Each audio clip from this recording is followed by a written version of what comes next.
Bhagavad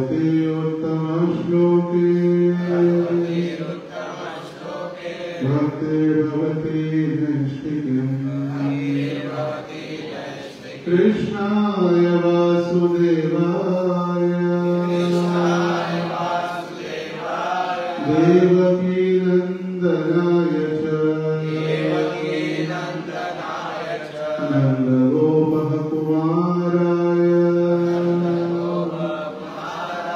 गोविन्दाय नमो नमः।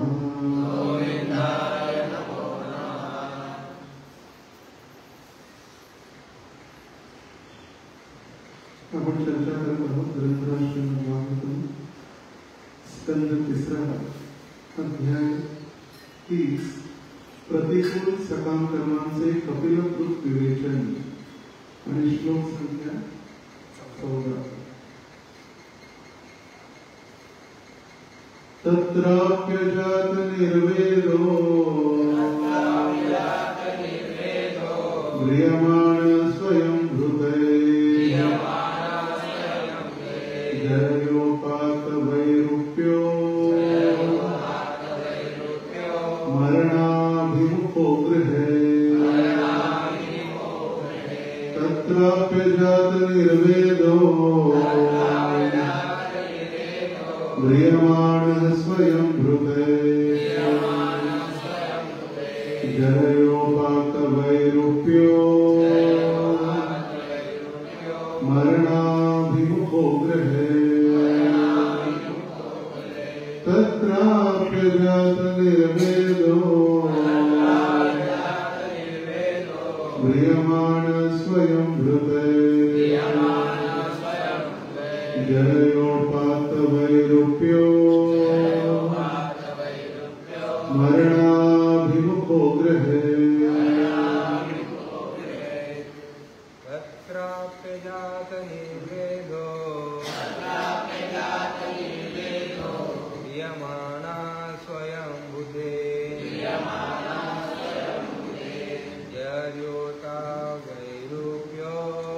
जयोपात वैरूप्यो मरणाभिमुखो गृहे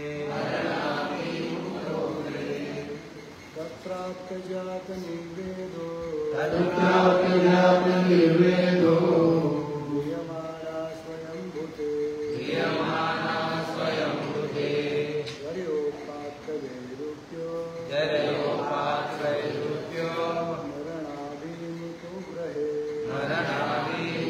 गृहे तत्राप्यजात निर्वेदो म्रियमाणः स्वयं हृदये जयोपात वैरूप्यो मरणाभिमुखो गृहे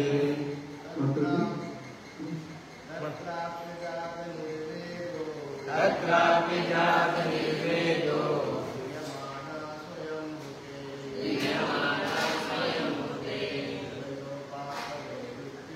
जयोपात वैरूप्यो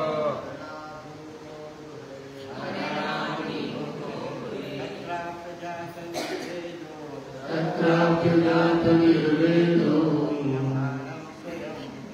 म्रियमाणः स्वयं हृदये जयोपात वैरूप्यो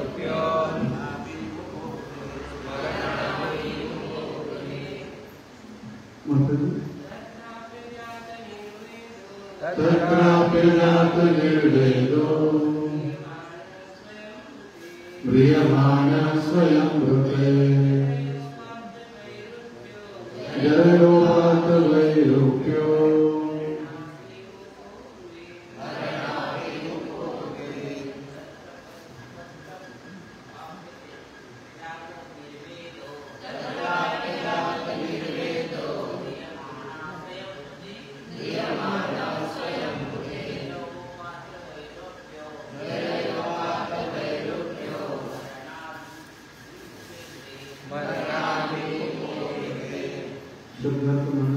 तत्र तेथे अपि सुद्धा अजात उदित झाले नाही निर्वेदः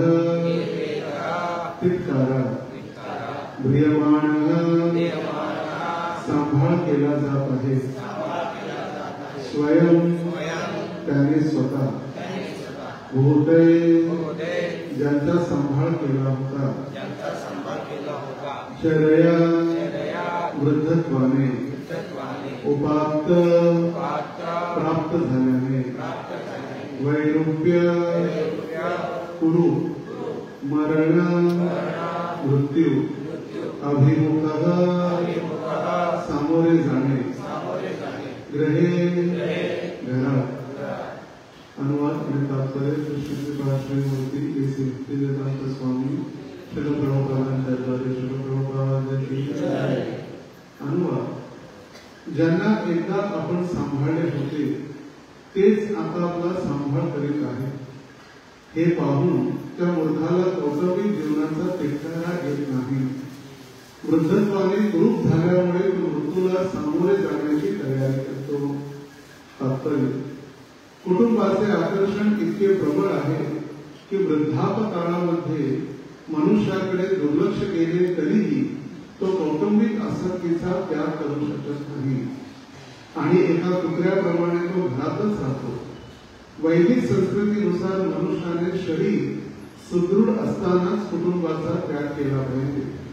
वेद असा उपदेश देतात की मनुष्याने कमकुवत होऊन भौतिक कार्यामध्ये विफल होण्यापूर्वी व जीवन पूर्णपणे भगवत सेवेमध्ये व्यतीत केले पाहिजे.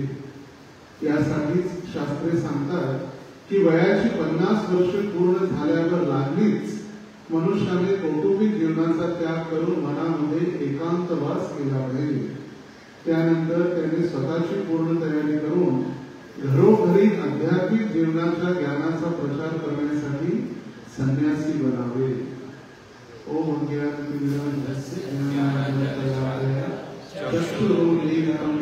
तस्मै श्री गुरुवे नमः. नमो विष्णुपादाय कृष्णप्रेष्ठाय भूतले श्रीमते भक्तिवेदांत स्वामी इति नामिने.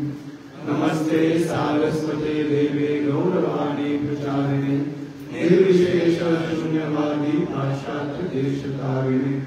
जय श्री कृष्ण चैतन्य प्रभु नित्यानंद श्री अद्वैत गदाधर श्रीवासादि गौर भक्तवृंद. हरे कृष्णा कृष्णा कृष्णा हरे हरे हरे राम राम राम हरे हरे. हरे कृष्ण. सर्वसंत स्वागताच्या साप्ताहिक बुधवारी सत्संग कार्यक्रमासाठी आणि आज द्वादशी देखील आहे आणि त्याचबरोबर आपला साप्ताहिक सत्संग आणि त्यात नेमकाच पाणी पण आहे. तिन्ही एकत्र आहे. द्वादशी पण आहे, बुधवार पण आहे आणि पाणी पण आहे. आणि पाणी आलं की त्याचे मग प्रभाव दिसून येतो. आणि आता तरी सुरुवात आहे उन्हाळा किंवा ग्रीष्म ऋतू वाढण्याचा. तर या ठिकाणी आपण जो अध्याय चर्चा करत आहोत हे कपिल देवांनी माता देवहूतीला जो उपदेश दिलेला आहे त्या उपदेशांचं वर्णन या ठिकाणी करण्यात आलेलं आहे. आणि कपिल देव आणि माता देवहूती यांच्यातील वार्तालाप. कपिल देव आपली माता देवहूतीला या भौतिक संसाराच्या बद्दल त्याग करून आध्यात्मिक जगतामध्ये किंवा भगवंतांची शरणागती कशा पद्धतीने घेण्यात येते किंवा घेण्यात यावी याविषयी मार्गदर्शन करत आहेत. सर्वप्रथम त्यांनी आपले पिता कर्दम मुनींना मार्गदर्शन केले आणि मार्गदर्शन झाल्यानंतर त्यांनी त्यांना संन्यास घेण्यासाठी किंवा घरचा त्याग करून भगवंतांच्या प्राप्तीसाठी वेळ देण्यासाठी मार्गदर्शन केले. आणि त्यानंतर ज्यावेळी देवहूतीचे पती कर्दम मुनी घरातून त्यांनी ग्रहत्याग केल्यानंतर आता देवहूतीने आपले पुत्र कपिल देवांचा आश्रय घेतला आणि आता कपिल देव आपल्या मातेला मार्गदर्शन करू लागलेले आहे. तर कालच्या श्लोकामध्ये आपण ऐकलं की ज्या पद्धतीनं एक शेतकरी घरामध्ये जे बैल असतात शेतात काम करण्यासाठी, ते बैल जोपर्यंत शक्तिशाली आहे, जोपर्यंत शेतात ते कार्य करत आहेत, तोपर्यंत त्यांना चांगली वागणूक देतो. तसा पण ऐकतो माझा सर्जा माझा राजा, त्या दोघांची अगदी काळजी घेतो, त्यांना भोजनाची व्यवस्था, पाण्याची व्यवस्था. आणि जसं जसं ते बैल वृद्ध होतात किंवा त्याच्या कामाचे राहत नाही. आता प्रभुपादाने जेव्हा तात्पर्य दिलं त्यावेळी इतक्या मोठ्या पद्धतीनं जे स्लॉटर हाऊस किंवा कत्तलखाने होते, किंवा क्षमा करा त्यावेळी सुखदेव गोस्वामींच्या काळात तर हे आपले कत्तलखान्याचा प्रश्नच नव्हता. त्यामुळे कपिल देव किंवा सुखदेव गोस्वामी जे वर्णन करतात ते म्हणतात की ते बैल निकामी झाल्यामुळे किंवा वृद्ध झाल्यामुळे तो शेतकरी त्यांची इतकी काळजी घेणं सोडून देतो जशी अगोदर घेतो. आणि पतीला हे पाहून त्यांची पत्नी आणि मुलं सुद्धा त्या बैलांची काळजी घेणं सोडून देतो. आणि त्याच पद्धतीनं भौतिक संसारामध्ये घरात देखील तसंच आहे. जोपर्यंत आपले माता पिता किंवा बांधव जेही आपल्याला काळजी घेतात, आपली इंद्रिय तृप्ती व्यवस्थित होते, तोपर्यंत आपली काळजी घेतली जाते, तोपर्यंत आपली काळजी घेतली जाते. नाही तर मग सोडून दिलं जातं, कोणी विचारत सुद्धा आपल्याला. आणि मग म्हातारपणी घरात सुद्धा आपल्याला ठेवलं जातं. एक बाहेर पलंग टाकून दिला जातो, एक पाण्याचा तांब्या, एक वाटी, आणि कोणी बघितलं नाही बघितलं. आणि अशा परिस्थितीत सुद्धा तो व्यक्ती घर सोडायसाठी तयार होत नाही. इतकी वाईट परिस्थिती असते. आणि आज कपिल देव सांगत आहे, ज्यांना आपण सांभाळले होते तेच आता आपला सांभाळ करत. तर वाटतं मी माझ्या मुलांची काळजी घेतली, आता मुलं माझी किती सुंदर काळजी घेत आहे. हे पाहिल्यानंतर तर त्याला घर सोडूच वाटत. आणि ते पाहून त्या मूर्खाला कौटुंबिक जीवनाचा तिरस्कार येत नाही. म्हणतात दरवेळी विटाळ किंवा कंटाळा येत नाही की कधी बाबा सोडून मी जाऊ घ्यायला. तसं वैदिक पद्धतीनुसार 4 आश्रम सांगितले: ब्रह्मचारी, गृहस्थ, वानप्रस्थ आणि संन्यास. या ठिकाणी तात्पर्यामध्ये श्रील प्रभुपाद इतकं स्पष्ट लिहितात की तथाकथितच कोणी जे आध्यात्मिक संस्था आहे किंवा साधू आहेत किंवा संत आहेत ते लिहित असतील इतक्या स्पष्ट रूपामध्ये. प्रभुपाद इतके निडर होते की कधी त्यांनी आपल्या लेखनासाठी आणि बोलण्यासाठी ते कधी घाबरले नाही. कारण स्पष्ट बोलणं हे साधूचं कर्तव्य. साधू म्हणजे या भौतिक संसाराची आसक्ती कापून टाकणारा. नंतर मग साधू टाकतो. नंतर मुलांनी तुम्ही करता तर बरोबर आहे, सगळं चांगलं तुम्ही करत आहात, तुम्हाला पैसे देत जा, मला तुम्ही सहकार्य करत जा, माझी सर्व इंद्रिय तृप्ती तुम्ही करत जा, माझ्यासाठी घर बनवा, बंगला बनवा, दर महिन्याला मला दक्षिणा देत जा, तुम्ही जे करायचं करा. साधू म्हणजे भौतिक आसक्तीला कापून टाकणार.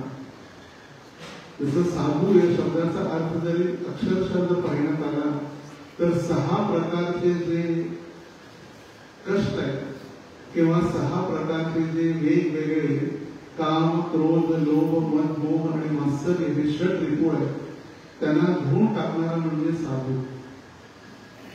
त्यांना धुवून टाकणारा. मग साबण आणि सर्फ एक्सेप्ट आपल्या भक्तीच्या द्वारे किंवा ज्ञानाच्या द्वारे किंवा ज्ञानाच्या तलवारीनं ते कट करून टाकणार.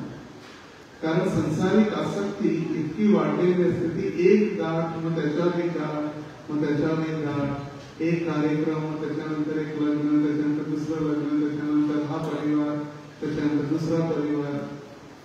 त्यानंतर सगळे पाहुणे नातेवाईक, आपली इंद्रज्योती, आपला जॉब, आपली शाळा, आपले कॉलेज, आपले मित्र, इतक्या सगळ्या गाठी बांधलेल्या आहेत.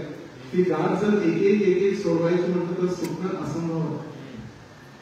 जसं प्लास्टिकच्या पिशव्या अगदी पातळ ज्या असतात त्याला आपण जर गाठ बांधली आणि ती गाठ अगदी घट्ट झाली तर आपण मग कापू शकत नाही, ती सोडू शकत नाही. काय करावं लागतं? फाडून काढावं लागतं. एकतर गाठ कापून टाकल्यानंतर ती पिशवी फाडून टाकतात. तर आपल्या सुद्धा फक्त या जन्माचे नाही, अनादी काळापासून जे इतके कर्म आपल्याला वाढत वाढत वाढत वाढत त्या ग्रंथी, त्याला गाठ म्हणजे ग्रंथी म्हणते, हृदय ग्रंथी, त्या हृदयामध्ये इतक्या गाठी वाढलेल्या आहेत की त्यांना आता सोडवणं प्राय कठीण आहे. आणि म्हणून साधू काय करतात? ज्ञानाच्या तलवारीनं ते कापून टाकतात आणि हेच ते ज्ञान. प्रभुपाद स्पष्ट देत आहे, कुटुंबाचे आकर्षण इतके प्रबळ आहे की वृद्धापकाळामध्ये मनुष्याकडे दुर्लक्ष केले तरीही तो कौटुंबिक आसक्तीचा त्याग करत नाही आणि एका कुत्र्याप्रमाणे घरात राहतो. कुत्र्याप्रमाणे त्याला तुम्ही विचारत नाही. ओरलेलं शिळं खराब झालेलं सगळेजण खाल्ल्यानंतर आजही ही परिस्थिती, आजही. आणि फक्त भौतिक जगामध्ये नाही तर कधी कधी दुर्भाग्यवश भक्तांच्या जीवनामध्ये सुद्धा हे दिसून येतं. जे आध्यात्मिक किंवा धार्मिक आपण समजतो त्यांच्याही जीवनामध्ये सासू म्हातारी झाली तर सुना काळजी घेत नाही, कोण विचारत नाही. मग त्यांच्या मुलीला बोलून त्यांची काळजी घ्यायला लागते, किंवा कोण त्यांची साफसफाई करणार, कोण त्यांची सेवा करणार. त्यासाठी घरात एक वेळ, एक सेविका ठेवली जाते. घ्या 10,000 घ्या आणि तुमचं तुम्ही करा, आम्ही कोण करणार. जेव्हा त्यांच्याजवळ दागिने होते, कांचन सोनं होतं, त्यावेळी त्यांना विचारलं जायचं. ज्यावेळी त्यांची पेन्शन होती तेव्हा त्यांना विचारलं जायचं. पण जसं जसं सगळं बंद होतं कोणीही त्यांना विचारत नाही. आणि प्रभुपाद देतात स्पष्ट, कुत्र्याप्रमाणे त्यांना वागवलं जातं. कुत्र्याप्रमाणे तसं उरलेलं सगळं कुत्र्याला फेकून दिलं. आम्ही तर देतो कुत्र्याला नवीन एकदम शपथ हो घालून टाकतो. उरलेलं किंवा खराब झालेलं, कोणी न टाकलेलं असंच दिलं जातं. तर ज्यावेळी धृतराष्ट्र आणि गांधारी तेही पांडवांच्या सभेमध्ये राहायचे. ज्यावेळी महाभारताचे युद्ध संपन्न झालं, युधिष्ठिर महाराज छत्रवर्ती सम्राट झाले आणि हस्तिनापूरचे महाराज एक छत्र सम्राट. सम्राट म्हणजे राजांचे राजा. सम्राट म्हणजे फक्त राजा नाही, राजांचे राजा. जितकेही वेगवेगळे राजा आहेत, जसं आता मद्रास आहे, मध्य प्रदेश ते राजा, किंवा दक्षिण भारतातील राजा, किंवा महाराष्ट्राचे राजा, त्या सगळ्या राजांचे राजा म्हणजे सम्राट. त्यांच्या अंडर हे सगळे राजे कार्य करायचे. जसं केंद्र शासन आणि राज्य शासन. चक्रवर्ती सम्राट संपूर्ण पृथ्वीचे महाराज युधिष्ठिर. आणि त्यांच्या घरामध्ये कोण कोण राहत होते? हे धृतराष्ट्र आणि गांधारी. आता हाच धृतराष्ट्र त्या पांडवांना मारण्यासाठी अगदी लालायित होता. हाच धृतराष्ट्र त्या पांडवांची हत्या करण्यासाठी, कुंतीला कष्ट देण्यासाठी, पूर्ण पांडवांचं नामोनिशाण मिटवून टाकण्यासाठी. आणि इतकंच काय, महाभारताचे युद्ध झाल्यानंतर सर्व पांडव जेव्हा घरी आले त्यावेळी त्यांनी सांगितलं, मला अभिनंदन द्यायचंय. कोणाला? भीमाला अभिनंदन द्यायचं. आणि भगवंतांना माहित होतं त्याच्यामध्ये इतका क्रोध, इतका राग भरलेला आहे की जर यांनी आलिंगन देऊन जर दाबलं तर भीमाची मृत्यू होणार. आणि म्हणून भगवंतांनी सांगितलं, भीम आलेला आहे, आणि त्यांनी बोलवलं भीमाला आलिंगन देण्यासाठी. पण भगवंतांनी पहिलाच योजना तयार करून ठेवलेली होती. एक दगडाचा भीम तयार केलेला होता, दगडाची मूर्ती भीमाची, आणि ती पुढे केली. आणि त्यांनी इतक्या क्रोधाने आलिंगन दिलं, तो राग, इतका द्वेष त्याच्या होता मनामध्ये की याच भीमामुळे माझा सगळ्यात लाडका पुत्र दुर्योधन त्यानंतर दुःशासन हे सगळे मेलेले आहेत. त्यांनीच त्यांची हत्या केली आणि इतक्या रागाने त्यांनी आलिंगन दिलं की दगडाची मूर्ती फुटून पडली, तुकडे तुकडे झाले दगडाचे. तर मग भीमाचं काय झालं? आणि म्हणून भगवंतांनी भीमाला पाठवलं. आता जो भीम आहे त्या भीमाला 10,000 हत्तींची शक्ती आहे. किती? 10,000 हत्तींची शक्ती. आणि 10,000 भीमाची शक्ती धृतराष्ट्र भीष्मदेव यांच्यामध्ये होती. 10,000 ते भीमाला संपुष्टात आणू शकत होते. फक्त भगवंतांची कृपा, जे भगवंत होते म्हणून ते सगळे वाचले, नाहीतर कुणीही त्यांना वाचवणं प्राय असंभव होतं. आता बघा, इतका द्वेष, इतका राग, इतका क्रोध त्या धृतराष्ट्राच्या मनामध्ये त्या भीमाच्या आणि पांडवांच्या प्रती, आणि तरी सुद्धा निर्लज्जपणे सगळे मुलं गेल्यानंतर ते त्यांच्याच घरात होते आणि त्यांनी दिलेल्या भोजनाचा आनंद घेऊन सर्व सुख उपभोगून चालू होतं. ज्यांना आपण मारायला बसला त्यांच्याच घरात आपण आता जगतो. आणि हे जे ज्यावेळी विदुरांसारखे महाभागवतांनी जेव्हा पाहिलं, विदुरांनी पाहिलं किती निर्लज्जपणा, किती कष्ट दिले. लहानपणापासून त्यांना मारण्याचा कट रचणारा धृतराष्ट्र आजही त्यांच्या घरात पडून आहे. आणि त्यावेळी त्यांना अगदी तलवारीसारखे कठोर शब्द वापरावे लागले. म्हणजे काय, मूर्खासारखे कुत्र्याला टाकलेल्याप्रमाणे एका कुत्र्याचं जीवन तुम्ही जगत आहात. ज्यांना मारण्यासाठी तुम्ही तयार झालेले तेच तुम्हाला भीकेमध्ये भाकरी टाकत आहेत, त्या भाकरीच्या तुकड्यावरती तुम्ही जगत आहात. इतके तीक्ष्ण शब्द वापरल्यानंतर त्या दोघांनी घर सोडलं. तिथं आनंदच झालं. आणि त्या ठिकाणी विदुरांनी जर सांगितलं नसतं तर ते मरेपर्यंत बाहेर पडले नसते. आनंदाने जगले असते ते दोघे. आयुष्याला मुलं नसतील तर काय झालं, भावाची मुलं तर अगदी आनंदाने काळजी घेत होते. कुणाला नको वाटतं इतकं सगळं ऐश्वर्य, राज दरबार, आनंद. पण त्यावेळी विदुरांनी त्यांना अगदी तलवारीप्रमाणे तीक्ष्ण शब्दांचा उपयोग केला. आणि म्हणून म्हटलेलं आहे, शहाण्याला शब्दाचा मार आणि मूर्खाला लाथांचा मार. जो बुद्धिमान आहे त्याला समजावून सांगितल्यानंतर तो समजावून जातो. आणि त्या विदुरांच्या तीक्ष्ण शब्दाद्वारे त्यांनी लगेच हस्तिनापूर सोडलं आणि हिमालयाजवळ उत्तरेकडे प्रस्थान केलं. आता बरोबर या ठिकाणी तेच लिहित आहे की आसक्तीचा त्याग करू शकत नाही आणि एका कुत्र्याप्रमाणे तो घरातच राहतो. वैदिक संस्कृतीनुसार मनुष्याचे शरीर सदृढ असतानाच त्याने कुटुंबाचा त्याग केला पाहिजे. म्हातारा झाल्यानंतर, हातात शक्ती नसल्यानंतर, पायामध्ये बळ नसल्यानंतर तर भक्ती करतो असं कधी होत नाही. जोपर्यंत शरीर धड धाकट आहे तोपर्यंत त्याने घराचा त्याग केला पाहिजे. याचा अर्थ त्याने वानप्रस्थ स्वीकार केला पाहिजे. वयाच्या 25 वर्षापर्यंत ब्रह्मचारी आश्रममध्ये राहून त्यांनी ब्रह्मचर्याचं पालन करून गुरूंच्या मार्गदर्शनाखाली वैदिक शास्त्रांचं अध्ययन करणं. ब्रह्मचारी लाईफ किंवा ब्रह्मचारी जीवन हे विद्यार्थी जीवन, विद्या अर्जन करण्यासाठी गुरूंच्या मार्गदर्शनामध्ये, गुरूंच्या आश्रमामध्ये राहून ब्रह्मचारी गुरुकुले वसंतांतो गुरोर्हितम आचरण दासवती सुवे सुदृढ सौरजन. भागवतच्या 7व्या स्कंदामध्ये नारद मुनी आणि युधिष्ठिर महाराजांचा संवाद ज्यावेळी नरसिंहदेवांचं उपाख्यान किंवा नरसिंहाचं प्राकट्य झाल्यानंतर ते चर्चा करत होते भगवंतांविषयी. आणि त्यावेळी नारदाने युधिष्ठिर महाराजांना सांगितलं की 4 वर्ण आणि 4 आश्रम, आणि त्यातील सगळ्यात पहिल्या आश्रमामध्ये आहे ब्रह्मचारी आश्रम.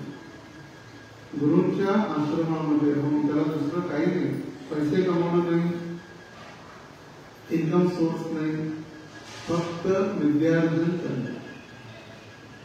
ब्रह्मचारी गुरुकुले, गुरूंच्या आश्रमामध्ये घरी राहून ब्रह्मचारी राहू शकत नाही.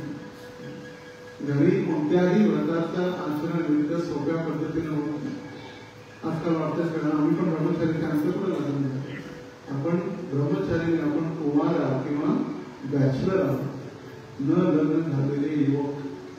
पण ब्रह्मचारी म्हणजे गुरूंच्या आश्रमात क्लिअर केलेलं आहे. ब्रह्मचारी म्हणजे काय? ब्रह्मचारी गुरुकुले वसन म्हणजे राहतो. गुरोर हितम, गुरूंच्या हितासाठी, स्वतःच्या हितासाठी, गुरूंच्या हितासाठी. आचरण दासवत नीचो, आणि आचरण कसं एका दासाप्रमाणे नीच, अगदी तुच्छ. म्हणजे त्याला तुच्छ कोणी म्हणत नाही, पण त्याचं आचरण कसं असलं पाहिजे? अगदी नम्र, सुबे सुदृढ सौहृद, सगळ्यांशी प्रेम करणारा, सगळ्यांना सामावून घेणारा आणि सगळ्यांशी एकत्रित असणारा, प्रेमानं सगळ्यांशी सांभाळून घेणारा, सुदृढ. सुबे सुदृढ सौहृद, त्याचं हृदय प्रौढांच्या प्रत्येक पत्राच्या खाली युअर वेल विषय, तुमचे सुहृद शुभचिंतक. फक्त लिहून होते तुमचे शुभचिंतक, खरोखर ते चिंतन असणं आवश्यक आहे. आपण या जगामध्ये पाहतो, आपण लिहितो शुभचिंतक, पण दुसऱ्याचं कष्ट झाल्यानंतर आनंद वाटतो. बरोबर, फार होत होते, फार पैशाचा दुखावा करत होते. बरं झालं ऍक्सिडेंट झालं, बरं झालं गाडी तुटली, बरं झालं भूकंप झाला, बरं झालं पाय दुखला. शुभचिंतक म्हणजे दुसऱ्या जीवाप्रती असणारी दया. तर जो ब्रह्मचारी दुसऱ्यांच्या, गुरूंच्या, सर्वांच्या हितासाठी त्या ठिकाणी कार्य करतो. ब्रह्मचारी गुरुकुले प्रसन्नांतो गुरोर्हितम आचरण दासवत नीचः सुबे सुदृढ सौहृद. आणि त्यांनी काय करायचं? दररोज भिक्षा मागायची गुरूंसाठी, आणि गुरूंसाठी भिक्षा मागायची. आणि जर कदाचित जर आणलेली भिक्षा 100% पूर्ण गुरूंना द्यायची, असं की 1000 रुपये भेटले, 900 गुरूंना देऊन 100 रुपये ठेवून देऊ, उद्यासाठी कामाला यायची. किंवा जर गुरूंनी नाही दिलं तर काय करणार?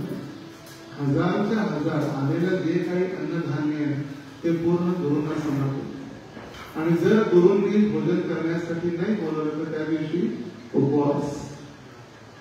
कसं काय मला बोलवलं नाही, मीच तुम्हाला आणून दिलं, उपवास. मग आदर्श पारिवारिक जीवन आणि वानप्रस्थ, वयाच्या 50व्या वर्षी घर त्याग करणं.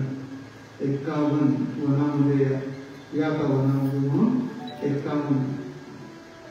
आता आदर्श पारिवारिक जीवन जे नारद मुनींनी सांगितलं ते जर पण वाचलं तरी आपल्याला आश्चर्यचकित वाटेल की झुरळ, मुंग्या, साप त्यांना आपल्या मुलांप्रमाणे काळजी घ्या, त्यांनाही आपल्या कुटुंबाचा सदस्य म्हणून त्यांच्या भोजनाची व्यवस्था करा. करतो का आपण? त्यांचे झुरळ, मुंग्या वगैरे सगळे, साप, त्यांना पण मारण्याच्या तयारीत असते. त्यांचं वानप्रस्थ, पत्नीसोबत त्यांनी वनामध्ये जावं, दोघांनीही आध्यात्मिक जीवनासाठी प्रगती करावी आणि कोणताही इंद्रिय भोग न करता दोघांनी भगवंतांची शरणागती घ्यावी. आणि जशी जशी आसक्ती संपेल तशी मग त्यांनी संन्यास ग्रहण करून त्यांनी प्रत्येक घरोघरी जाऊन आध्यात्मिक ज्ञानाचा प्रचार, संन्यासाचं जीवन प्रॉपर सांगतात. आणि त्या जे आसक्त घरी जे आहेत गृहविधी, त्यांना प्रचार करायचा होता, घर सोडावं. जसं शुद्धदेव गोस्वामी जायचे प्रत्येकाच्या घरी प्रचार करण्यासाठी किंवा भिक्षा मागण्यासाठी. किती वेळ? जितका वेळ गाईचं दूध काढण्यासाठी लागतो तितका वेळ, गोदोहन, जितका वेळ गाईचं दूध काढण्यासाठी लागतो. की मनुष्याने कमकुवत होऊन भौतिक कार्यामध्ये विफल होण्यापूर्वी व व्याधीग्रस्त होण्यापूर्वी कुटुंबाचा त्याग केला पाहिजे आणि आपले उर्वरित जीवन भगवत सेवेमध्ये व्यतीत केले पाहिजे. अशी वेळ येऊ नये की जबरदस्ती आपल्याला उचलून घरातून कोणी हाकलून घालावा किंवा अंततो दटवा, कोणीच नसलं, शरीर सोडलं, आपण परेशान झाले सगळे. आजकाल लोक म्हातारे जे आहेत किंवा लवकर मदत नाहीत, आजारी पडलेले आहेत, लोक वाट बघत असतात. लवकर मला तर सुटकारा होईल, आमची पण त्याची पण हे कष्ट त्याला पण आहेत आणि त्याच्याबरोबर त्याची सेवा करत आम्हाला पण कष्ट. कुठं जाणं अवघड आहे, कुठं बाहेर जाणं त्याला सोडून जाऊ शकत नाही, कुणाच्या भरोश्यावर ठेवू शकत नाही, ते कष्ट. त्यामुळे लोक मरण्याची वाट बघतात. आणि एकदा का मेला तर मग लगेच तयारी चालू होते. तयारी चालू कोणी घेऊन येत. एकदा जर का ती आत्मा शरीराला सोडली मग बंधनगटाची तयारी चालू. मग कितीही प्रिय आणि कितीही प्रेमी आणि कितीही आपण त्याच्यासाठी संबंध प्रस्थापित केलेले असले तर, आणि म्हणून ती वेळ येण्या अगोदर आपण भगवंतांसाठी वेळ देणं आवश्यक आहे, जोपर्यंत आपलं शरीर सुदृढ आहे. आता आपण स्पष्ट उच्चारण करू शकतो, भगवंतांचं नाव घेऊ शकतो, अध्ययन करू शकतो, नामस्मरण भगवंतांचं नाम जप करू शकतो, हरे कृष्ण म्हणू शकतो. कृष्ण म्हणतो पण म्हातारपणी दात पडले, जीभ वळली, बोलता येत नाही, स्पष्ट उच्चारण करता येत नाही. मग त्यावेळी आले कुठून आले कुठून, कुठून कुठून आले आले, आले यम आले यम, यम यम आले आले, ते यम दिसायला सगळे. मग कृष्ण नाही, मग कुठून जसं प्रभात म्हणायचे की एका माताजीनं सांगितलं चॅन्ट चॅन्ट चॅन्ट, ते म्हणजे कांट कांट कांट. नाही नाही नाही म्हणजे का ते भगवंतांचं नाव घेत नाही. कांट म्हणजे नाही, चॅन्ट म्हणजे भगवंतांचं नाव घे नाव घे नाव घे. ते म्हणजे नाही नाही नाही, पण तिनं राम आणि कृष्ण म्हटले. कारण इतकी ती आसक्ती असते घरची, त्या संसाराची ग्रंथी, त्या प्रेम, इतकी आसक्ती, त्यामुळे सहजासहजी भगवंतांचं नाव येणं कठीण. आता आपण म्हणू शकतो भगवंतांनी जर सांगितलं अंतकालेच्या मामेव स्मरण मुक्वा करे वरम, एकदा मात्र भगवंतांचं नाव घेऊन जाऊ शकतो की भगवंतांचं काय कठीण नाही.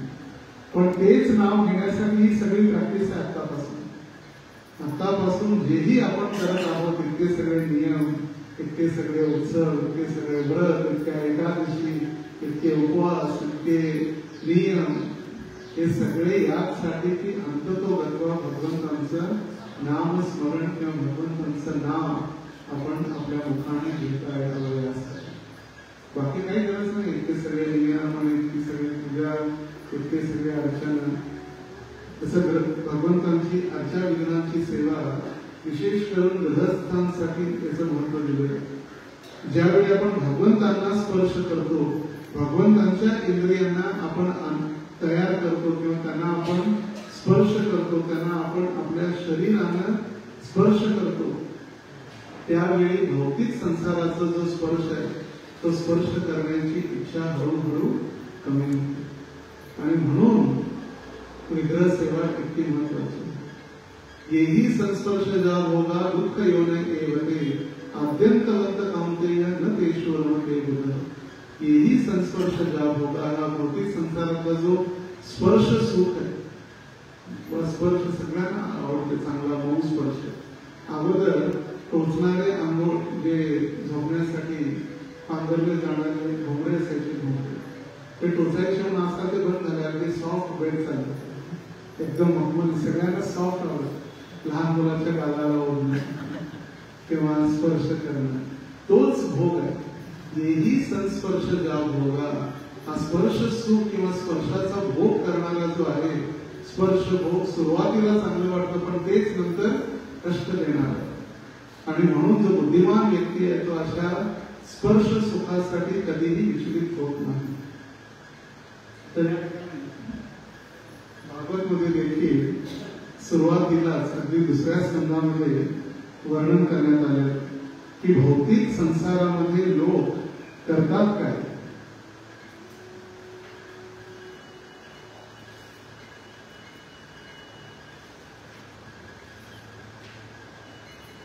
का इतकी आसक्ती सुटत नाही.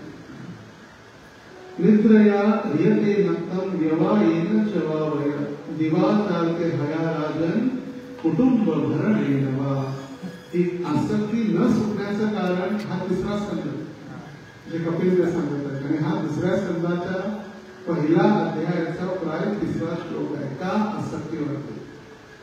मत्सदी ग्रह वेधींचे आयुष्य रात्री निद्रेत अथवा मैथून भोग करण्यात जाते आणि दिवसात धन कमावण्यात अथवा कुटुंबातील लोकांचे पालन पोषण करण्यात जाते.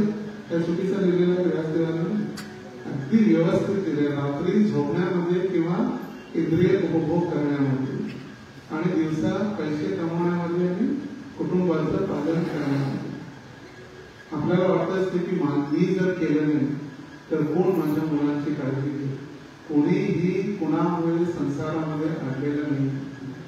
4 दिवस मोबाईल स्विच ऑफ करून हरिद्वार किंवा पंढरपूर यात्रेला जा. 5व्या दिवशी वाट बघते, 6व्या दिवशी लोकांना कळवलं जाईल, 10व्या दिवशी फोटोला हार घातला. कुणाला काही पडलेलं नाही. कुणी असो आणि नसो आनंदाने प्रत्येक जण एकदा जर का तो पाण्यात पडला पाय मारणं आपोआप शिकतो. ही प्रकृतीची एक कृपा आहे आपल्यावर, एक निसर्ग. जसं प्रत्येक जण ज्या कुटुंबामध्ये जन्मतो त्या कुटुंबाची जी ही वातावरण आहे, तिथली भाषा आहे, तिथले संस्कार आहेत, आपोआप होते. सोलापूरमध्ये पद्मशाली कुटुंबात जन्मलेला मुलगा रशियन बोलत नाही, तो तेलुगूच बोलतो. आणि तेलुगू त्याच्या पोटामध्ये किंवा त्याच्या अगोदर शाळेत शिकवलेलं नसतं. तर स्वाभाविक जो ज्या परिस्थितीमध्ये त्याला ठेवलं जातं. आता अगोदर आजकाल जे अँड्रॉइड फोन आहे, इतकी मोठी टेक्नॉलॉजी आहे. अगोदर अँड्रॉइड फोन कोणाला वापरतो नाव सुद्धा ऐकलं नव्हतं कोणी अँड्रॉइड फोन. आजकाल प्रत्येक जण अनपढ व्यक्ती सुद्धा एक्सपर्ट झाले त्याच्यावर. काही अनपढ जे मुलं आहेत त्यांना मला विचारलं ते बाबा कसं आहे, मुलांना विचारलं तर काहीतरी शिकवायचं, हे कसं डाउनलोड करायचं. परिस्थिती आहे, जसं वेळ येईल त्या परिस्थितीनुसार त्या व्यक्तीला परिस्थितीमध्ये सामावून घेण्याची क्षमता या निसर्गाने दिलेली. आता आपले किती प्रिय व्यक्ती आपल्याला सोडून जातात, पण 2, 4, 8, 10 हळूहळू जी विस्मृती भगवंतांनी दिलेली आहे ती पण एक कृपाच आहे. विस्मृती म्हणजे विसरणे, पण भगवंतांना विसरून नाही चालणार. जे मायेची विस्मृती दिलेली आहे, जर आपल्याला आठवलं, विचार करा, गेल्या जन्मामध्ये माझ्याजवळ 1 करोड होते कॅश, 10 करोड HDFC बँकेत ठेवलेले आहेत, 5 करोडचे लॉकर्स मध्ये सोन्याचे दागिने ठेवलेले आहेत, आणि मला माझ्या घरच्यांनी या पैशासाठी गळा दाबून मला मारलं आणि माझा पुनर्जन्म झाला. आणि पुनर्जन्म झाल्यानंतर मला आठवलं की HDFC बँकेत आहे. मग लगेच मी गेलो HDFC बँकेमध्ये शोधण्यासाठी. माझा अकाउंट आहे, म्हणजे 10 करोड घेतील आपल्याला नाही. सिक्युरिटी पोलीस आपल्याला हाकून घ्यायला. ही स्मृती आहे की भगवंतांची कृपा आहे. विस्मृती की कशा पद्धतीनं आपल्याच घरातील लोकांनी मला गळा दाबून माझ्या हत्या करण्याचा प्रयत्न केला. त्याच लोकांनी ज्यांच्यासाठी दिवस रात्र कष्ट करून मी इतकं सहन केलं. तेच मुलं विचारतात काय केलं आमच्यासाठी, तेच मोठे झालं काय केलं माझ्यासाठी. तर हेच करण्यामध्ये पूर्ण दिवस कष्ट करून पैसे किंवा धन अर्जन करण्यामध्ये रात्री झोप आणि इंद्रिय भोगामध्ये जाते. देहा पत्र कलत्रादिश आत्मसैन्येश्वर असत सती तेषां प्रमत्त निधनम पश्यन अपि न पश्यति. आत्मतत्व विरहित माणसे देह, मुले, पत्नी यांच्यासारखी विनाशी सैनिकात अतिशय आसक्त असल्याने जीवनाच्या समस्याविषयी जिज्ञासा करत नाहीत आणि पुरेपूर अनुभव असूनही स्वतःवर निश्चितपणे ओढवणारा अनिवार्य असा विनाश ते पाहत नाही. फक्त सगळे मरू लागलेले आहेत, पण त्यांना वाटतं मी नाही म्हणून. हे माझे जे सैनिक आहेत, माझी मुलं, माझे नातू, माझ्या सुना, माझ्या मुली, सगळेजण माझे काय सैनिक आहेत. आणि हे सैनिक माझे रक्षण करते. ते स्वतःच रक्षण नाही करू शकत तर आपलं काय रक्षण करणार. देह फक्त कलत्रादिश असत सती. हे सगळे कष्ट देणार. तेषां प्रमत्त निधनम. डोळे असून आंधळा बनतो व्यक्ती. बघतो सगळे मरू लागले पण त्याला वाटतं मी कधी मरणार नाही. आणि यासाठीच आठवण करून देण्यासाठी ते स्पष्ट रूपामध्ये सांगितलं जातं. आता याचं उलट हे नाहीये की घर त्याग करण्यासाठी सांगितलंय, धनार्जन करण्यासाठी, धनार्जन करू नये म्हणून सांगितलंय, आपल्या मुलांची काळजी घेऊ नये सांगितलं. हे नाही, आसक्ती ठेवू नये हे महत्वाचं. प्रत्येक आश्रमाची जबाबदारी, कर्तव्य आणि त्याचे हक्क हे दोन्ही सुद्धा महत्वाचे. पण ते कार्य करतेवेळी त्याच्यातच गुंतून न जाण्यासाठी सांगितलं. दिवस रात्र फक्त तेच नाही. जसं आपल्याला भजनानंदी पण नाही बनायचं आहे आणि गोष्ठानंदी पण नाही बनायचं. आपल्याला स्थिर भजनानंदी म्हणजे त्याला सर्व सोडून जातो, वृंदावनला जातो, राधाकुंड ब्रह्मांडाचं सगळ्यात पवित्र स्थान राधे राधे. तिथं गेल्यानंतर पण राहू शकणार नाही, कारण ते मरकट वैराग्य असल्याप्रमाणे थोडे दिवस जाणार आणि नंतर विसरून जाणार. एक दिवसामध्ये 64 माळा जाऊ आणि मग पुढचे 64 दिवस एक माळ पण नाही. आज करणार 64 माळा, मग पुढचे 64 दिवस एक माळ पण नाही. कारण मरकट वैराग्य आपल्याला दिलेल्या जबाबदारीचं उदरनिर्वहन करत अनासक्त राहून कार्य करायची. जबाबदारी आपल्याला दिलेली आहे, ती जबाबदारी मुलांना वाढवणं, त्यांना चांगले संस्कार देणं, फक्त सुशिक्षित नाही तर त्यांना सुसंस्कृत देखील बनवणं प्रत्येक गृहस्थांचं कर्तव्य. आणि विशेष करून मग आपल्या भक्तांची जबाबदारी त्याच्यामध्ये, कारण का ते मुलं जे प्राप्त झालेले आहेत ते सर्वसाधारण नसून दे आर वैकुंठ चिल्ड्रन. ते वैकुंठातून आपल्याला प्राप्त झालेली मुलं. तर सुशिक्षित बनवतो आपण, त्यांना चांगल्या शाळेत घालतो, चांगल्या अगदी कॉन्व्हेंट स्कूलमध्ये घालतो, चांगल्या ट्युशन्स लावतो, वर्ग सगळं लावतो. पण त्यानंतर त्यांची काळजी घेऊन त्यांना आध्यात्मिक जीवनामध्ये प्रगती करण्यासाठी मार्गदर्शन करणं. आजकाल बघा संसारामध्ये जर कोणी साधू किंवा भक्त किंवा असे ब्रह्मचारी वगैरे जात असतात ट्रेनमध्ये किंवा बसमध्ये, मला सगळ्यात जास्त अनुभव लोक म्हणतात बघ बाबा आले, बघ उचलून घेऊन जाते, बघ पिशवीत घालून घेऊन जातात, तुला उचलून घेऊन जातात. आपणच जर आपल्या मुलांना लहानपणापासून साधूंविषयी अशी जर इमेज किंवा त्यांची एक पद्धती जर तयार करून दिली, हे राक्षस आहे, ते उचलून घेऊन जाते, हे बुवा आहे उचलून घेऊन जाते, मग कुठं त्यांना संस्कार भेटणार आहे, ते कुठं ते नमस्कार करणार. ज्यावेळी पृथा म्हणजे कुंतीचं नाव होतं पृथा, त्या पृथाला कुंती भोज राजाने दत्तक घेतलं आणि म्हणून तिचं नाव झालं कुंती. आणि कुंती भोज राजाने तिला सगळ्यात महत्वाची सेवा दिलेली होती गेस्ट केअर डिपार्टमेंट. अतिथी देवो भव. घरी जेही भक्त येतील, जेही वैष्णव येतील, जेही साधू येतील, त्यांची सेवा. आणि म्हणून तिने इतक्या सुंदर दुर्वासा मुनींची वगैरे सेवा केलेली होती. त्यामुळेच तर तिला वरदान प्राप्त झालेलं होतं. कुवारी असताना देखील ती पुत्र प्राप्त करू शकत होती. या ठिकाणी राधाराणी देखील इतकं सुंदर कुकिंग करायची. एकदा लहानपणी खेळते वेळी तिने मातीचे लाडू बनवले. यमुनेच्या काठावरती मातीचे लाडू, आणि मातीचे लाडू खेळत जसं बनवतात आणि आपल्याला दिलं जातं लहानपणी देतात, घ्या खाल्लं, आपण काय खाल्ल्याचं नाकात पण फेकून देतो आपल्याला त्या माती. तसंच दुर्वासा मुलीला दिलं खाण्यासाठी, म्हणजे खा लाडू सुंदर आहे, खाऊन बघा. तर म्हणजे लाडू माती कसं खाणं, त्याने पण खाण्याचं नाटक केलं. म्हणजे नाही खरोखर खाऊन बघा, त्याची स्वाद बघा किती सुंदर. आणि राधाराणीने जे मातीचे लाडू बनवलेले दिले आणि त्याचा स्वाद चाखल्यानंतर दुर्वासा मुनी इतके आश्चर्यचकित झाले की आजपर्यंत असा चविष्ट पदार्थ किंवा अगदी स्वादिष्ट व्यंजन त्यांनी जेवणात खाल्लं. आणि म्हणून त्यांना राधाराणीला आशीर्वाद दिला की तुझ्या हातचं जो कोणी खाईल तो कधीही आजारी पडणार नाही. आशीर्वाद दिला राधाराणी.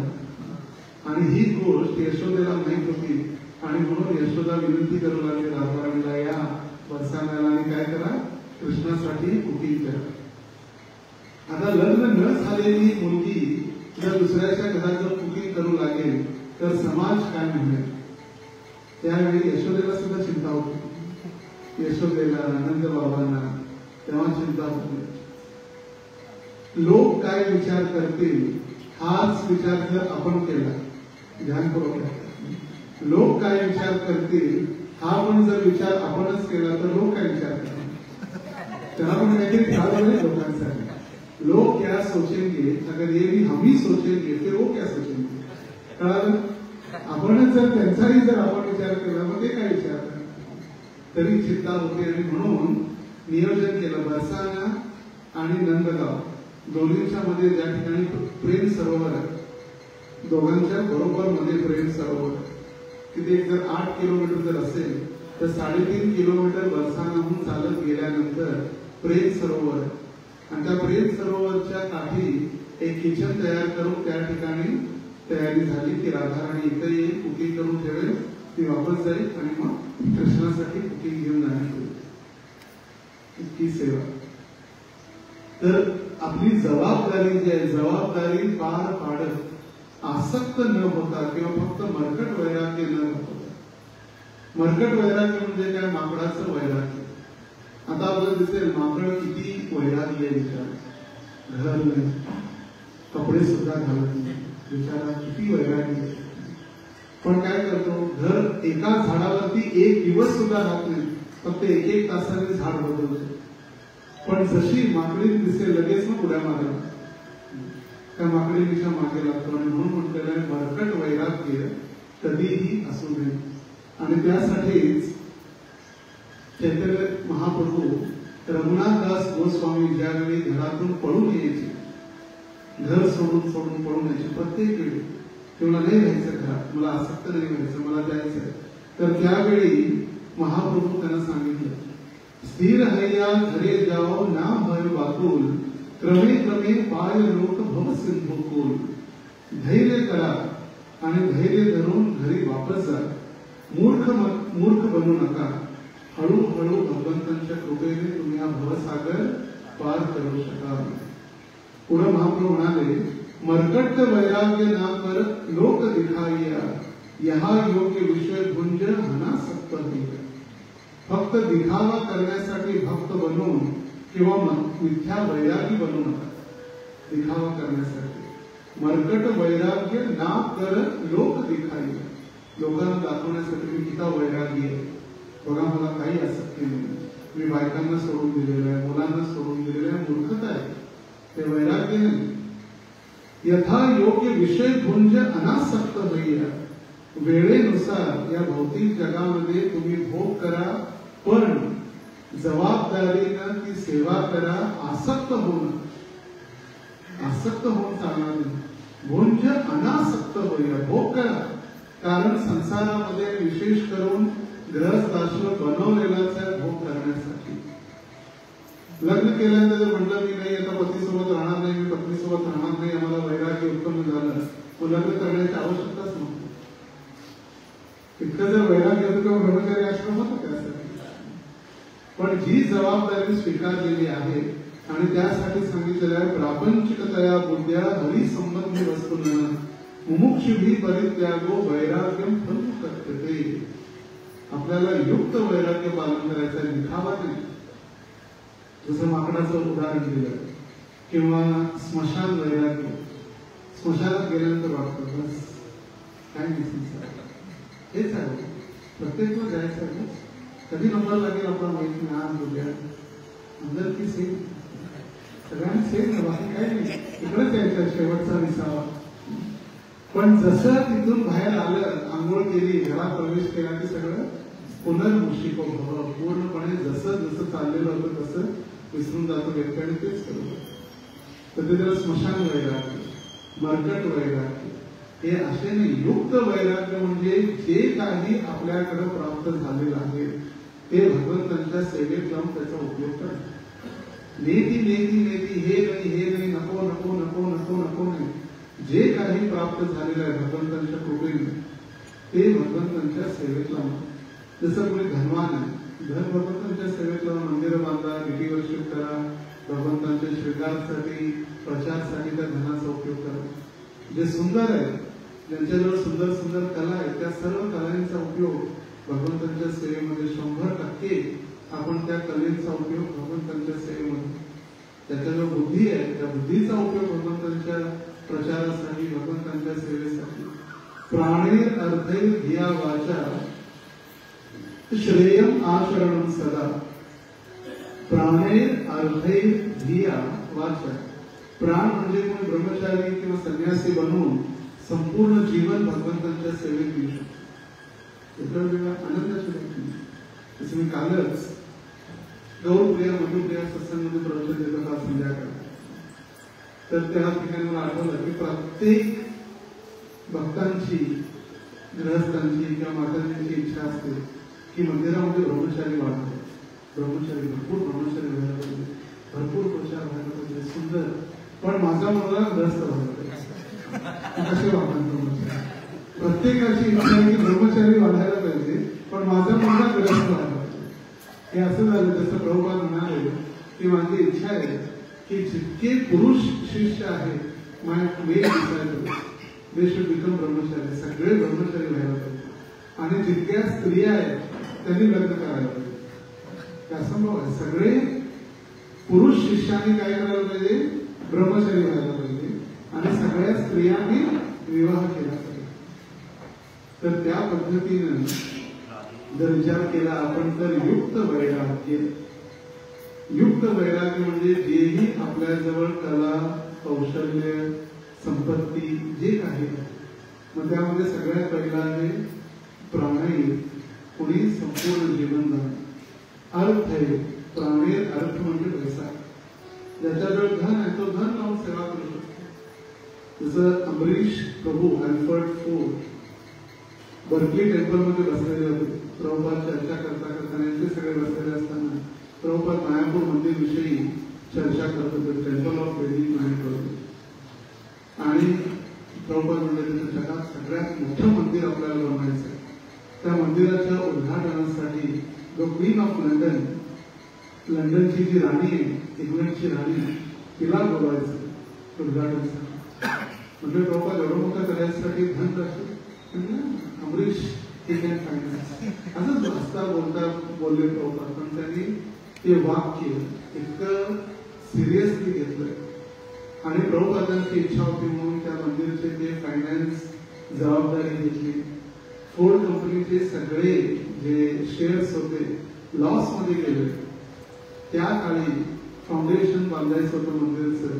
त्यांनी 1-2% व्याज कर्ज घेऊन, व्याजावरती कर्ज घेऊन त्यांनी मंदिरासाठी 250 कोटी दिले. किती? 250 कोटी. तर म्हणजे भगवंतांसाठीच आहे. आणि भगवंतांच्या सेम मंदिर, जसं आपला जॉर्ज हॅरिसन. आता जॉर्ज हॅरिसन भगवंतांकडे गोलोकधामी परतला असं श्री प्रभुपादजी म्हणतात. आता आपल्या बुद्धीनुसार जर कोणी गोलोकधामात जाणार असेल तर आपली काय अपेक्षा किंवा इमेज असते? त्यानं ब्राह्मण दीक्षित असावा, 4 नियमांचं पालन केलेलं असावा, किंवा शुद्ध भक्त असावा, त्याने मर्त्यवेळी भगवंतांचं चिंतन केलेलं असावं. ही आपली व्याख्या आहे जी आपण ऐकतो, बोलतो. पण जॉर्ज हॅरिसन कधी दीक्षा घेतली नाही. ब्राह्मण तर काय हरिनाम दीक्षा कधी घेतली नाही. त्याच्या वेळेनुसार तो रिझर्व करायचा, त्याच्या वेळेनुसार भगवंतांच्या नावाचं कीर्तन करायचं.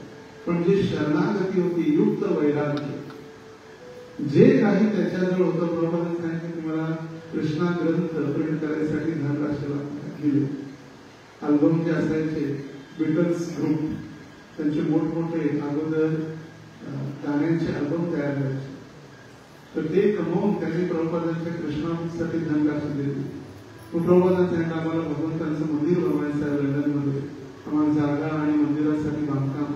म्हणजे चिंता कशा, माझं घर म्हणतो, माझा बंगला इतका मोठा बंगला, हॅरिसन मॅनर म्हणजे बघा. आणि त्याबरोबर असलेली 90 एकर भूमी, 90 एकर. आता तो भक्त किंवा ब्राह्मण दीक्षित किंवा दीक्षित शिष्य असं काही स्वामीजीने मागितलं ना, शरण मागितली. आणि त्याच्याच घरामध्ये आजही राधा गोकुलानंद आहे. त्याच घरामध्ये, त्या हॉलमध्ये गोकुलानंद आहे. त्याच्यावरती जिथं बेडरूम वगैरे असायचे तिथं प्रभुपाद राहायचे. प्रभुपादांचं रूम आजही आहे. प्रभुपादांचे विविध त्या ठिकाणी आहे. त्याच ठिकाणी किचन, राधा गोकुलानंद, सीताराम, लक्ष्मण, हनुमान, छोटे गौर मिळतात. त्यातले जवळजवळ 90 एकर पैकी 5 ते 6 एकर मध्ये शेती केली जाते. आणि बाकी सगळी जमीन जन्माष्टमीला पार्किंगसाठी लागते, 4 व्हीलर पार्किंगसाठी. म्हणजे किती जागा लागते 4 व्हीलर पार्किंगसाठी? एकर म्हणजे पूर्ण गाड्याच काय 75,000 ते 80,000 लोक जन्माष्टमी दिवशी, आणि विदेशात प्रत्येकाकडे 4 व्हीलर, 2 व्हीलर आणि सायकलचा प्रश्नच नाही. 2 चाकी पार्किंग, 4 चाकी पार्किंग, हे सगळं तेच पार्किंग. आणि त्या काळी प्रभुपादाने त्यांना सांगितलं, तू भगवंतांसाठी घर दिलं, तुला भगवंतांनी गोलोक धामामध्ये तुझ्यासाठी घर रिझर्व करून ठेवलेलं आहे. आता ही भगवंतांची आणि गुरुंची कृपा आहे. तर त्याला म्हटलेलं युक्त वैराग्य, जेही आपल्या जवळ प्रापंचिकतया विद्या हरी संबंधी वस्तूंना मुमुक्षुही परित्यागो, तथाकथित जे त्याग, जे दिखावा आहे तो त्याग करून, आणि कसं असलं पाहिजे, अनासक्तस्य विषयान यथार्थ मुपयुज्यतः निर्बंधे कृष्ण संबंधे युक्तम वैराग्य उच्यते. युक्त वैराग्य म्हणजे काय? ज्याही भगवंतांच्या सेवेसाठी आपल्याला वस्तू प्राप्त होतील त्याचा स्वीकार करणं, पण स्वतःच्या इंद्रिय तृप्तीसाठी, भगवंतांच्या सेवेसाठी, आणि आसक्ती रहित होऊन त्या सर्व वस्तू भगवंतांच्या सेवेत लावणं, त्याला म्हटलं जातं युक्त वैराग्य. तसं मी ऐकत होते प्रवचनामध्ये की परमपूज्य राधानाथ महाराजांना जो चौपाटीचा जो मंदिरचा टेम्पल हॉल, तो टेम्पल हॉल अगोदर साधा होता. आता जो आहे अगदी ऐश्वर्यशाली किंवा मंदिर किंवा सगळे वृंदावन सजवली, तर त्या काळी काहीच नव्हतं. आणि त्याचा एकूण खर्च रेनोव्हेशनसाठी लागणार अगदी सुरुवातीच्या काळात 71 लाख रुपये लागणार होते. किती? 71 लाख. आणि आता सगळ्यांना वाटतं कोण देणार 71 लाख? नवीन त्यावेळेला प्रचार आणि सगळी साधी बिल्डिंग होती, खाली भोले क्लासेस असायचे, भोळा क्लासेस, खाली क्लास असायचे. आता तिथं हॉल आणि प्रसाधन हॉल वगैरे जे आहे तिथं क्लास व्हायचे, ट्युशन, जसं छाटे क्लासेस आहे तसं भोला क्लासेस. आणि त्यामुळे मंगळारती 5 ला लवकर मंदिर बंद करायचं, सगळे गोष्टी फार कष्ट होते. आणि त्या काळी 71 लाख कोण देणार? तर मला भगवंतांना प्रार्थना करत होते, भगवंतांना प्रार्थना केली, आणि त्या छोटेसे दरवाजे आहेत, 2 इकडं 2 नंतर बाहेर यायसाठी, एकीकडून जाण्यासाठी 2 छोटे दरवाजे तिथंच थांबलेले होते. प्रार्थना भगवंतांकडे करत उभारला. आणि त्या काळी एक व्यक्ती आला आणि त्यांनी म्हटलं, स्वामीजी मला भगवंतांसाठी काहीतरी डोनेशन द्यायचं. आम्ही तयारच आहे, except all kinds of donation. आम्ही सर्व काही भगवंतांच्या सेवेसाठी घेत असतो. त्यांनी चेकबुक काढलं आणि बरोबर 71 लाखाचा चेक लिहून दिला एकाच.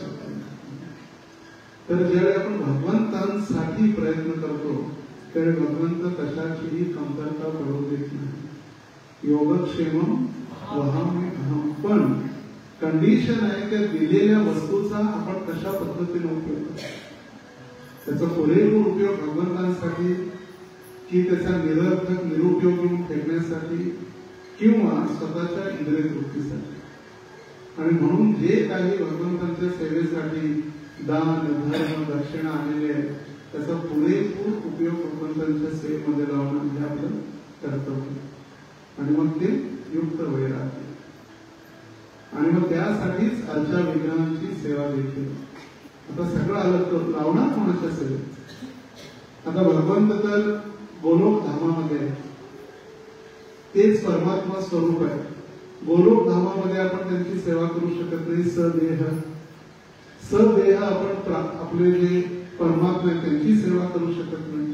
मग तिसरं स्वरूप अर्चा विग्रह स्वरूप जे भगवंताने कृपाळू बनवून आपल्याला दर्शन दिले आहे, आणि ते मूर्ती नसून साक्षात ब्रजेंद्र नंदन आहे. मूर्ती नाही, तुम्ही साक्षात ब्रजेंद्र नंदन. तर त्या ब्रजेंद्र नंदनाची सेवा करण्यासाठी त्यांनी अर्चा विग्रहाच्या रूपामध्ये प्रकट झाले.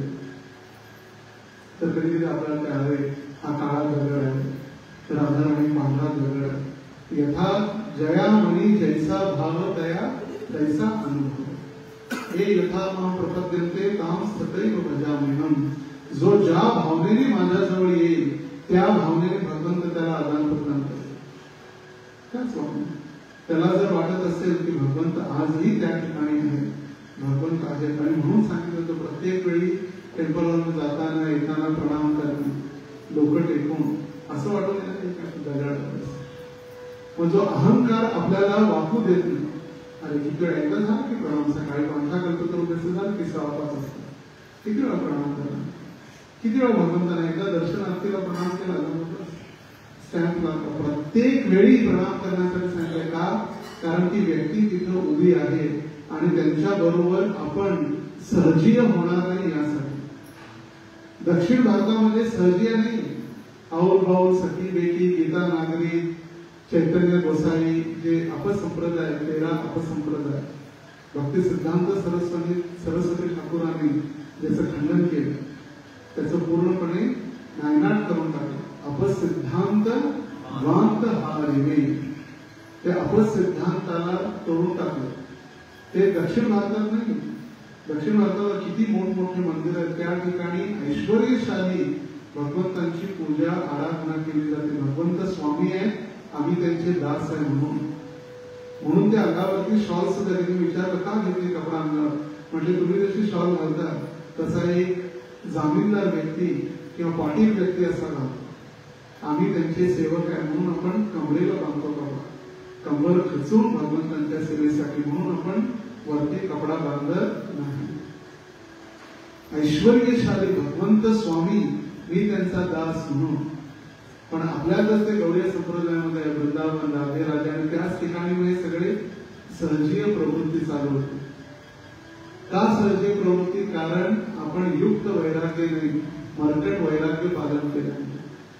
तिथे जातो आपण सगळं ऐकतो, राधे राधे वृंदावन ब्रह्मांडाचं सगळ्यात पवित्र ठिकाण राधा कुंड. घर तर घ्यायचं आता वृंदावनाचंच घर घेऊन ठेवू, पण वृंदावनात घर घेऊन राहणं, घर घेणं सोपं आहे, पण तिथं ब्रजवासियांची भावना विकसित करून त्या भावनेमध्ये राहणं कठीण. शरीर राहू शकतं पण मन राहत नाही. जसं 4 प्रकारचे ब्रजवासी आहेत. सगळ्यात पहिला ब्रजवासी ज्याचा जन्म वृंदावनात झालेला, फर्स्ट ज्याचा जन्म वृंदावनात झाला, भौम वृंदावन, आणि तो त्याचा शेवटचा जन्म. जो व्यक्ती 100% त्याची भक्ती पूर्ण होते, गोलोक धामात जाण्या अगोदर त्याला एक जन्म दिला जातो या पृथ्वीवरती जो भौम वृंदावन आहे तिथं. का? तिथे त्याचे संबंध प्रस्थापित होण्यासाठी. हा XYZ हा या प्रभूजींचा मुलगा, हा कुटुंबातील मुलगी, ते संबंध जे आहेत, श्यामदासचा मुलगा, यादव कुटुंबातील मुलगी, हे संबंध प्रस्थापित करण्यासाठी एक जन्म तिथं दिला जातो आणि तिथून मग डायरेक्ट गोलोक वृंदावन.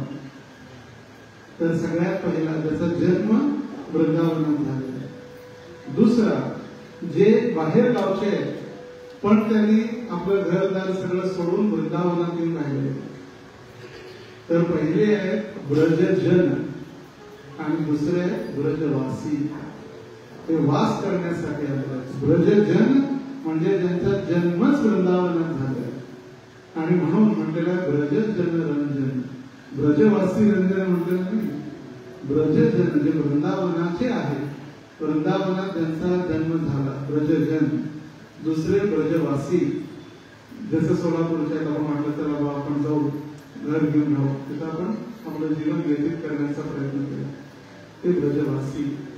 तिसरे ब्रजवासी आहेत जे यात्रेत जातात, 10 दिवस, 1 महिना ब्रजमंडल परिक्रमा, 4 दिवस, 8 दिवस यात्रा करते ब्रजवासी. जातात, भगवंतांच्या लीलेमध्ये भाग घेतात, भगवंतांच्या लीला श्रवण करतात आणि वापस आपापल्या घरी. आणि चौथे ब्रजवासी ते आहेत जे कधी वृंदावनला पोहोचले नाही पण त्यांची भावना ब्रजवासियांसारखी, मोर मन वृंदावन. त्यांची चेतना ती आहे. भलेही राधा दामोदर मंदिरात आहे पण चेतना काय? हे साक्षात वृंदावन, साक्षात कृष्ण ज्या ठिकाणी तेच वृंदावन आहे. त्यांच्या मनामध्ये ब्रजवासियांच्या भावनेने ते भगवंतांची सेवा करत असतात. ते आहे चौथे ब्रजवासी. आणि जर शास्त्रोक्त जर आपण पाहण्याचा प्रयत्न केला शास्त्रांच्या आधारे, जे चौथे ब्रजवासी आहेत तेच टॉपमोस्ट ब्रजवासी, 1 नंबरला दोष. का? त्यांच्या भावनेच्या आधारावरती ब्रजवासी. आपण कुठं आहे ते महत्वाचं नाही, आपण कोणत्या भावनेनं सेवा करतो ते महत्वाचं आहे. म्हणून रूप गोस्वामींनी उपदेशामृतच्या सुरुवातीलाच प्रभुपाद प्रस्तावनेमध्ये देतात, कृष्ण भावनेमध्ये साधकाची प्रगती त्याच्या मनोवृत्तीवर निर्भर करते. The advancement of Krishna conscious devotee is depend on the attitude of that devotee. त्याची भावना, त्याचा ॲटिट्यूड होता. ॲटिट्यूड आहे तो बोलत सुद्धा नाही. काय ॲटिट्यूड आहे मग? किती घमंड आहे. ॲटिट्यूड होता त्याची भावना, त्याच्या मानसिकतेवरती, कृष्ण भावनेमध्ये त्याची प्रगती त्याच्या मनोवृत्तीवर. एक सिंपल उदाहरण आहे, अगदी साधा आहे पण किती त्याच्यामध्ये एक मर्म किंवा गुह्य त्याच्यात ज्ञान लपले. आता आपण जन्माष्टमीचा दिवस आहे.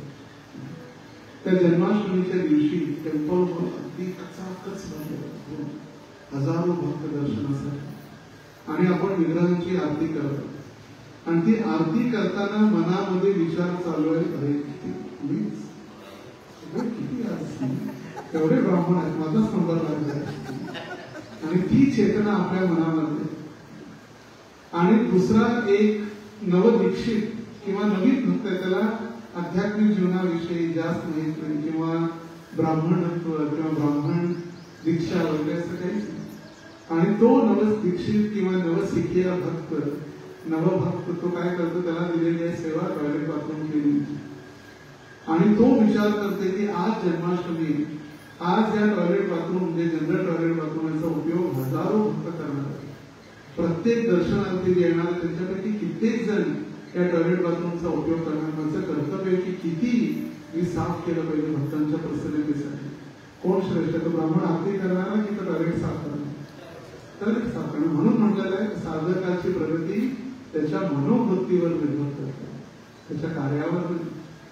आणि म्हणून आपण दक्ष बनून, आपण करतो सेवा, पण त्या सेवा करते वेळी दक्ष बनून. दक्ष म्हणजे चित्त स्थिर ठेवून.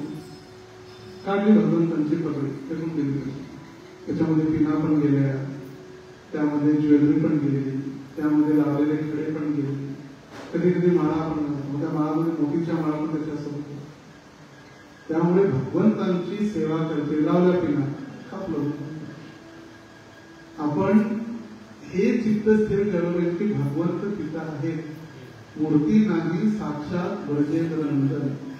एक भक्त सांगत होते, जर एकदा भगवंतांना पिन टोचली आपल्याकडून तर त्या दिवशी 100 वेळा टोचून घ्यायला पाहिजे.